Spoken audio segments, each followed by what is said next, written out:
Good morning and welcome to your own channel Edu Bharat Expert. Today I am here with a new video, selection statement or condition statement in QB64.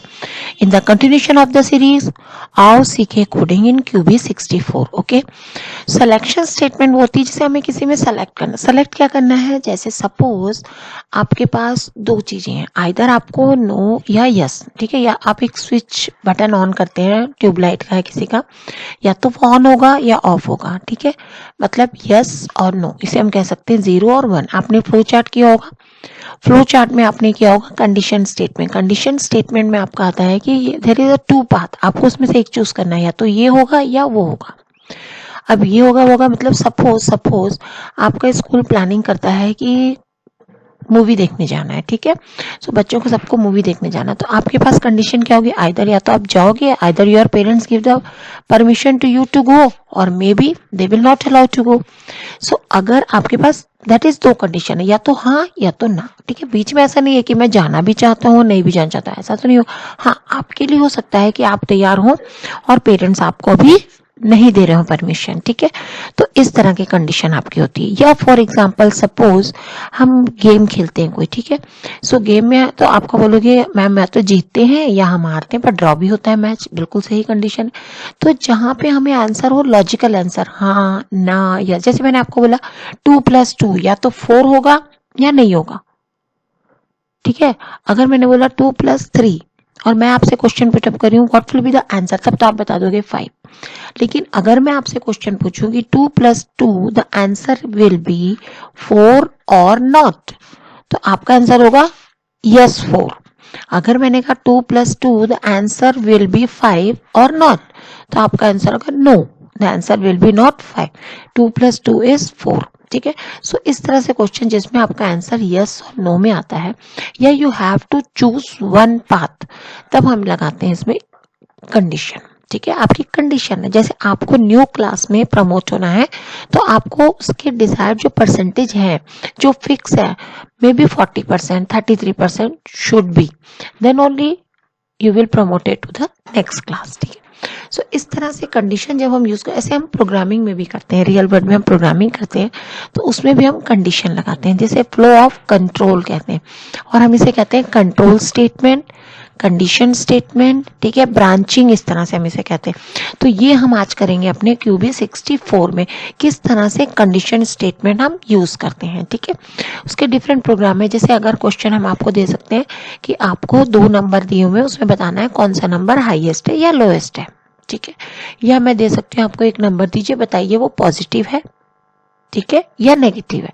तो इस तरह से अगर questions आते हैं तो हमें उसको यूज करने पड़ेंगे कंडीशन स्टेटमेंट से. और यहाँ पे कंडीशन स्टेटमेंट देखिए आपकी होती है, इफ लगाया आपने, ये जो डायमंड बॉक्स है, ठीक है, ये डायमंड बॉक्स है जो आपको काजू कतली की तरह दिख रहा है, ठीक है, ये हम यूज करते हैं तो कंडीशन. अगर नो होगा यहाँ पे हम कंडीशन लगाएंगे. कंडीशन क्या हो सकती है? जैसे मैंने आपको कहा इफ ए, 2 नंबर दिए मैंने, एक नंबर ए दूसरा नंबर बी, तो मैं यहाँ लगा सकती हूँ condition if A greater than B. मैंने आपसे पूछा 2 नंबर है आपके पास, 4 है और 5 है, ठीक है, और कंडीशन में लगे 4 ग्रेटर देन 5, सिंपल मैथ्स. तो क्या होगा? आइदर यू से आंसर यस या आप कहेंगे नो. तो अगर मैंने कहा 4 ग्रेटर देन 5, तो आंसर क्या है आपका? क्या 4 5 से बड़ा है? नो, तो हम इस तरफ जाएंगे बात, ठीक है. अगर मैंने कहा कि 4 5 से बड़ा है, 5 4 से बड़ा, तो आपका यहाँ पे यस जाएंगे, ठीक है. तो ये जो फ्लो ऑफ कंट्रोल है किस, और यहाँ से आपकी प्रोग्राम आ रहा है, यहाँ पे कंडीशन चेक करेंगे, आइदर हम यहाँ जाएंगे या यहाँ जाएंगे, ठीक है. तो प्रोग्राम इस तरह से आगे बढ़ेगा, ठीक है. तो ये हमें करना है कंडीशन स्टेटमेंट. तो अब हम ऑन करते हैं अपना QB64, ठीक है. तो ये हमने प्रोग्राम लिया हुआ है QB64 में इफ कंडीशन का, ठीक है. और यहाँ पे रिमार्क में लिखा है मैंने प्रोग्राम टू डिस्प्ले, यहाँ पे देखो ये रिमार्क में मैंने ये लिखा हुआ है, क्यों? क्योंकि पिछले प्रोग्राम में हमने किया था, तो ये फर्क नहीं पड़ता जब हम करेंगे, इससे कोई भी आपका रिजल्ट इसमें वरी नहीं करना इस चीज के लिए, क्योंकि रैम इज रिमार्क पर्पस है, ठीक है. तो हम यहाँ पे ठीक करते, पर पहले मैं इसको आपको रन करके दिखाऊंगी कि इससे फर्क पड़ता है नहीं, फिर हम इसको चेंज करेंगे. तो मेरा यहाँ प्रोग्राम है एंटर अ नंबर, इसको हम थोड़ा सा ठीक कर लेते हैं यहाँ पे, TER है, ठीक है। एंटर अ नंबर, यहाँ पे हमने कोई नंबर एंटर करना है। अब यहाँ पे मैंने आपको कहा था नंबर का एन भी ले सकते हैं, मैंने आर लिया हुआ क्योंकि हमने सर्कल वाले में ही चेंज किया, ठीक है। अगर वो नंबर आपका 0 है देन आपका हो जाएगा प्रिंट नंबर इज 0 और नंबर हमें प्रिंट करा है यहाँ पे, ठीक है। इफ एल्स इफ लगाना है, एल्स इफ लगेगा, फिर एल्स लगेगा आपको, ठीक है। तो इफ कंडीशन में आपका ये, एल्स इफ में आर ग्रेटर देन 0 है तो नंबर इज पॉजिटिव है आपका। नहीं तो क्या होगा, अब क्योंकि या तो ये देखो इक्वल टू 0 किया हमने, यहाँ पे ग्रेटर देन 0 और यहाँ पे ये ऑपरेटर होते हैं हमारे, ठीक है। तो यहाँ पे हमने else print number is negative. And if के साथ हमारा लगता है जब हम इफ लगाएंगे फिर एल्स इफ करेंगे, फिर एल्स, जैसा कि मैंने आपको पहले कहा, क्योंकि क्यू भी आपका देखो सिंपल है, इसमें इंडेंटेशन मतलब हमें बहुत अधिक ध्यान देने की जरूरत नहीं है कि हम कैसे लिख रहे हैं, ये ऑटोमेटिकली कर देते हैं, ठीक है। अब मैं इसको रन करते हैं, पहले हम सेव हमने किया हुआ है, जस्ट रन इट।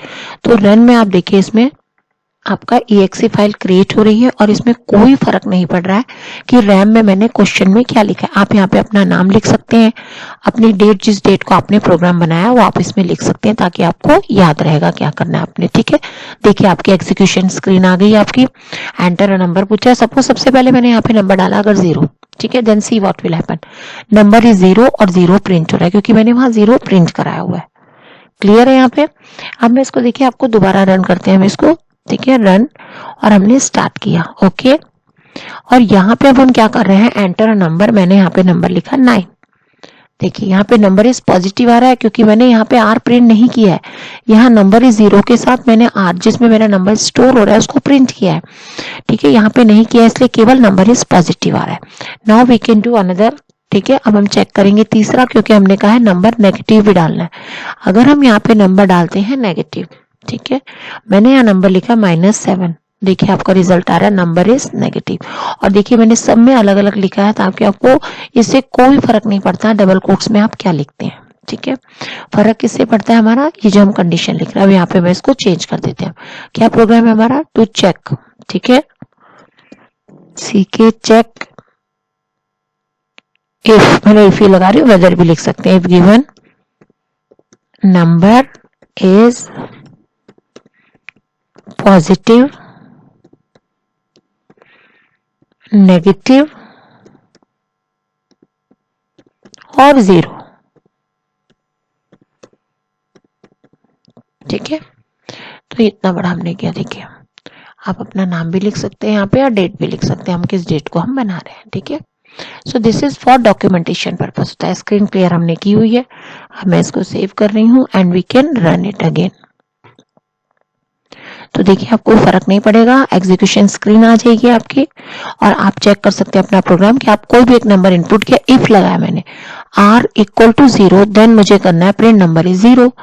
अगर वो नहीं है, नंबर 0 नहीं है, तो मुझे एल्स इफ लगा के दूसरी कंडीशन लिखनी, एल्स इफ यदि ये है तो ये प्रिंट करना है, नहीं है तो दूसरा करना है। तो एल्स इफ नंबर चेक करा मैंने पॉजिटिव। अब मैंने जब r ग्रेटर देन 0 कर रही हूं तो ऑब्वियसली अगर ये सही नहीं है तो दूसरा क्या होगा, नेगेटिव होगा, इसीलिए यहाँ पे एल्स लगा दिया हमने, ठीक है।